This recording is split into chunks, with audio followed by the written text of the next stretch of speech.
Good morning बच्चों। देखिए, हमने जो पिछली क्लास में चिन्ह परिपाटी पढ़ी थी वो एक बार मैं थोड़ा सा छोटे लेवल पर एक बार रिवाइज करा देता हूँ। हमने बात की थी, मैंने उदाहरण लिया था किसका, अवतल दर्पण का। किसका लिया था? अवतल दर्पण का। और मैंने कहा था जो इधर वाली दूरियां हैं लेफ्ट साइड वाली वो कैसी होती है? नेगेटिव होती है। और जो राइट साइड वाली दूरियां होती हैं वो कैसी होती हैं? पॉजिटिव। यानी दूरी यदि मैं इधर नापूंगा तो वो नेगेटिव होगी और उधर नापूंगा तो वो दूरी क्या हो जाएगी? कैसी हो जाएगी? पॉजिटिव। वो मैंने कहा था ऊपर वाली ऊंचाइयाँ पॉजिटिव और नीचे वाली जो ऊंचाई है वो कैसी होगी बेटा? नेगेटिव।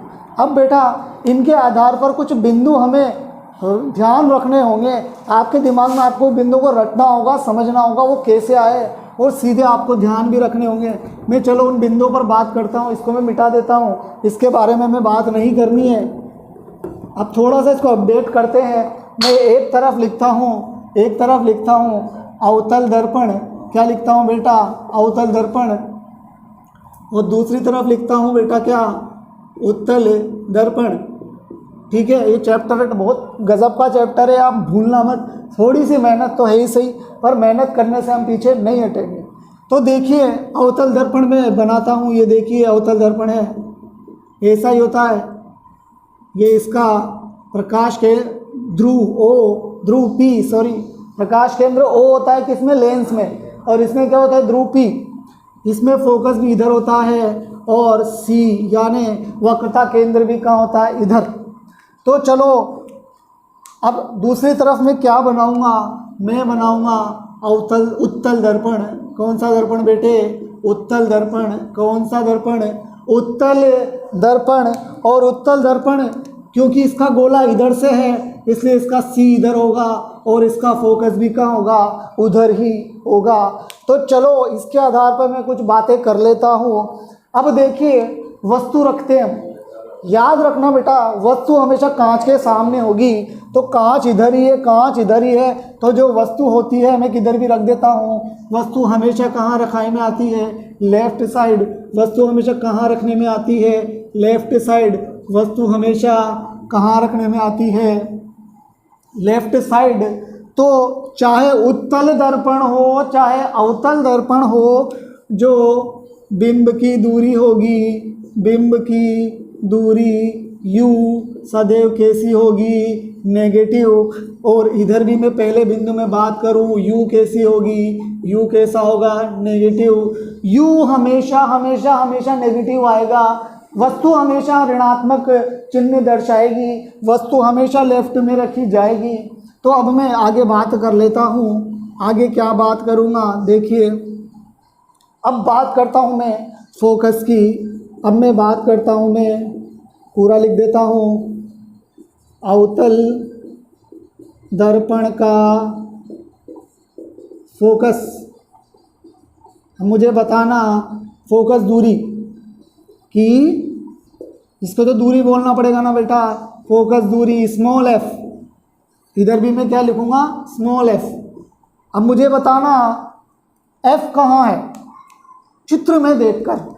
तो आप कहोगे सर अवतल दर्पण में f ये रहा, अवतल दर्पण में f ये रहा। f किधर है? Left side. तो लेफ्ट साइड होने की वजह से जो फोकस का मान है वो यहाँ क्या होगा? नेगेटिव होगा। यदि अवतल दर्पण है फोकस दूरी नेगेटिव होगी। यदि अवतल दर्पण है फोकस दूरी नेगेटिव होगी। इधर आओ, फोकस दूरी किधर है? राइट साइड है। फोकस दूरी किधर है? राइट साइड है। और राइट साइड जो मान होगा वो कैसा होगा? पॉजिटिव। तो इस केस में फोकस दूरी कैसी होगी? उत्तल दर्पण के लिए, उत्तल दर्पण के लिए मैं पूरा लिख देता हूँ। उत्तल दर्पण के लिए F कैसा होगा? पॉजिटिव। अब सुने, हम पढ़ रहे हैं, आगे मैं लेंस पढ़ाऊंगा। क्या पढ़ाऊंगा? लेंस। तो आप नोट डाल के लिख लो, नोट डाल के लिख लो। अवतल लेंस की जो फोकस दूरी होती है वो भी नेगेटिव होती है। वो भी क्या होती है?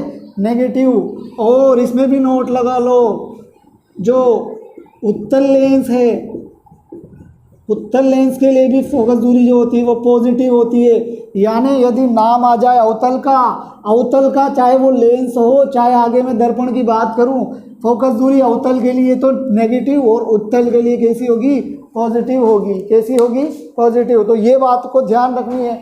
और जो वस्तु जो प्रतिबिंब की दूरी है वो कंडीशंस पर डिपेंड करेगी। किस पर डिपेंड करेगी, कंडीशंस पर। तो उसके बारे में आगे बात करूंगा, वो अपने आप पता लग जाएगा कि उसका माइनस आएगा या प्लस। एक बार इसको अच्छे से देख लो। वस्तु की दूरी यू हमेशा नेगेटिव होगी और अवतल दर्पण के लिए फोकस दूरी नेगेटिव और उत्तल दर्पण के लिए फोकस दूरी पॉजिटिव होगी। लेंस के लिए भी सेम कंडीशंस होगी। चलो अब आगे मैं न्यूमेरिकल कराऊंगा जो आपका करना बहुत ज़रूरी है, आगे बात करेंगे।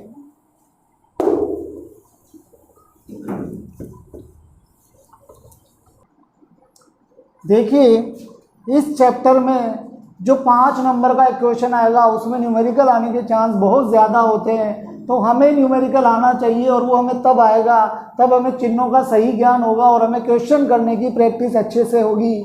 अच्छा, इसमें एक बात ध्यान रखिएगा, सेंटीमीटर को मीटर में बदलने की ज़रूरत नहीं है। यानी इसमें यदि मीटर दिया हुआ है, सेंटीमीटर दिया हुआ है तो सॉल्यूशन भी सेंटीमीटर में ही होगा। चलो इस क्वेश्चन को समझते हैं और उसको सॉल्व करने की कोशिश करते हैं।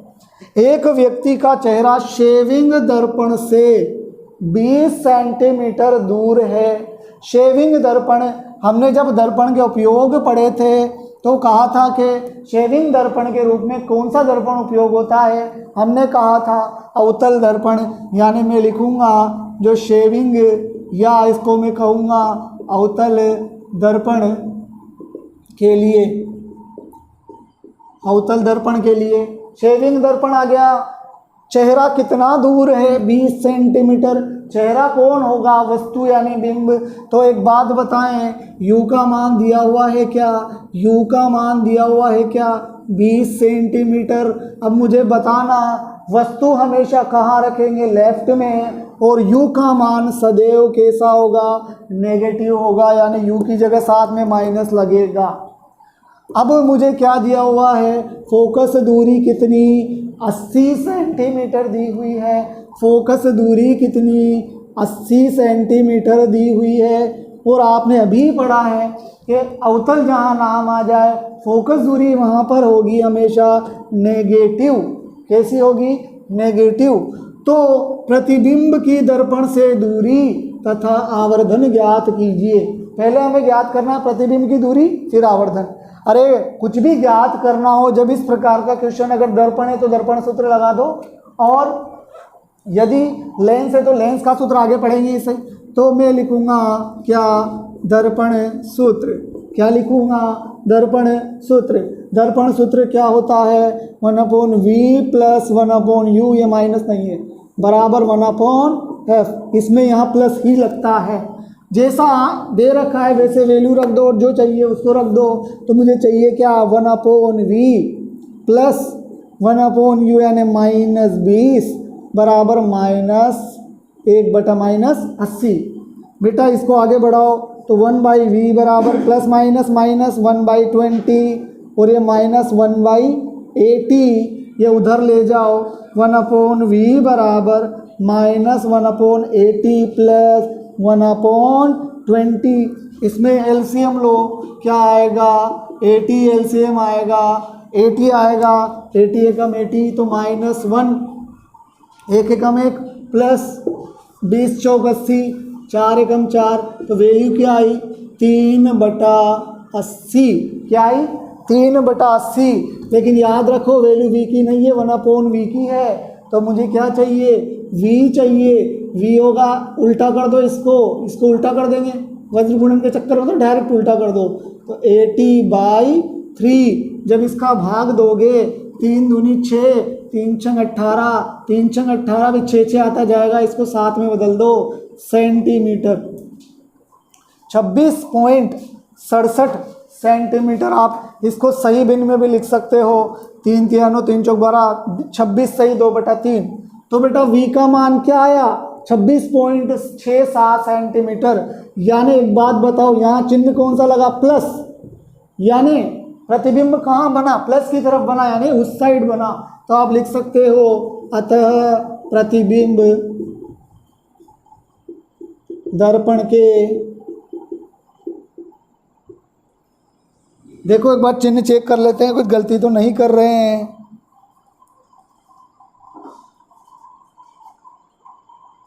बिल्कुल सही है, बिल्कुल करेक्ट है बेटा। दर्पण के उधर क्या बोलेंगे, दाईं ओर बोल दो, या दर्पण के पीछे 26.67 सेंटीमीटर दूर बनता है। 26.67 सेंटीमीटर दूर बनता है। और दूसरा मान मेरे को चाहिए आवर्धन। क्या चाहिए? आवर्धन। आवर्धन का सूत्र क्या था दर्पणों के लिए? m बराबर h डैश अपॉन h बराबर minus v upon u, minus v upon u. तो बताओ एम एच डैश और एच तो अपने पास है ही नहीं, तो किसके बराबर कर दो? m बराबर माइनस वी अपॉन यू। बेटा इसमें बहुत गलतियां करोगे तुम सॉल्यूशन में, तो थोड़ा सा ध्यान रखना। m बराबर माइनस v का मान क्या है? 26.67 और u का मान माइनस, तो ये है भार वाला, ध्यान रखना इसमें है ऑलरेडी माइनस। और u का मान क्या है? 20 माइनस का, तो ये माइनस का 20। तो एक बात बताओ, एक माइनस तो पहले से ही है, ये तो इस माइनस से इस माइनस को काट दो। जब m को आप सॉल्व करोगे तो m का मान आएगा प्लस 1.33 और इसका कोई मात्रक नहीं होता, ध्यान रखना, क्योंकि दूरी से दूरी कट गई। तो आवर्धन का मान किस में आया? प्लस में। अच्छा एक बात बताओ, प्रतिबिंब की दूरी किधर बनी? प्लस में बनी, राइट साइड में बनी। तो अवतल दर्पण में राइट साइड में कौन सा प्रतिबिंब बनता है? याद करो, ये वस्तु अगर यहाँ बनता था तो वास्तविक, वो पीछे बनता था तो आभासी। तो इससे भी पता चल जाएगा कि प्रतिबिंब कैसा होगा? आभासी होगा। कैसा होगा? आभासी। और m का मान यदि प्लस में होता है तब भी अपन को सीधे समझ में आ जाता है कि प्रतिबिंब कैसा है? आभासी। आवर्धन यदि धनात्मक है तो आभासी, ऋणात्मक है तो वास्तविक प्रतिबिंब बनता है। अच्छा ठीक, ऐसा ही सवाल दूसरा है, वो क्या है? बात को समझिए, तो क्वेश्चन सुन लो और समझ लो, आपको ही सोल्व करना है। एक उत्तल दर्पण की फोकस दूरी 30 सेंटीमीटर है। उत्तल दर्पण है, उसकी फोकस दूरी कितनी है? 30 सेंटीमीटर। तो उत्तल दर्पण के लिए फोकस दूरी कैसी होगी? धनात्मक होगी, हम बात कर चुके हैं। यदि बिंब का आभासी प्रतिबिंब 20 सेंटीमीटर दूरी पर बनता है, यदि बिंब का आभासी प्रतिबिंब बनता है वो दर्पण से कहाँ बनता है? 20 सेंटीमीटर की दूरी पर। तो एक बात बताओ बेटा, दर्पणों से प्रतिबिंब हमेशा आभासी बनते हैं, ठीक है। और प्रतिबिंब किधर बनता है? आभासी, मतलब उस साइड, तो ये भी धनात्मक आएगा। तो दर्पण की बिंब से दूरी यानी u चाहिए, और क्या चाहिए? इसके अलावा आवर्धन ज्ञात कीजिए। तो बेटा ये सवाल आप खुद सोल्व कीजिएगा, और नहीं आया तो मेरे को क्वेश्चन कीजिएगा, मैं नेक्स्ट क्लास में आपको समझाऊंगा। इसी प्रकार देखो होमवर्क कौन कौन से आपको करने हैं इससे, एक तो ये एग्जाम्पल नंबर 2 और बुक का क्वेश्चन नंबर 1 और 2, तो ये आपको क्या करने हैं? होमवर्क करने हैं। मेरे को आज ही चेक करवा देना तो भी ठीक है। तो हम इतना ही एक न्यूमेरिकल भी आज की क्लास क्लोज करते हैं, बाकी हम आगे बात करेंगे।